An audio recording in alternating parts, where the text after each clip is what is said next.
হালালভাবে একটি নারীকে স্পর্শ করলে আপনাকে 28 থেকে 30 বছর পর্যন্ত ব্যয় করে প্রতিষ্ঠিত হতে হবে। ভালো স্যালারি লাগবে, টেকসই জব লাগবে, মহারণা জমাতে হবে, লোকজন খাওয়াতে হবে, এছাড়াও আরো কত কি।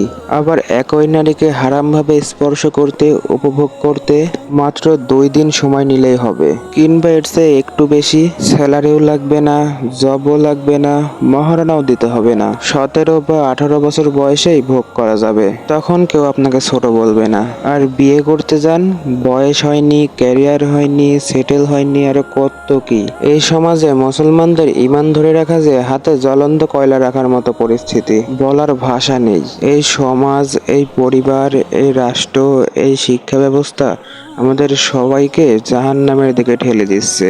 আল্লাহ আমাদের হেফাজত করুক, আমিন। আমার কথায় কোনো সন্দেহ থাকলে বাস্তবতার সাথে মিলিয়ে দেখতে পারেন।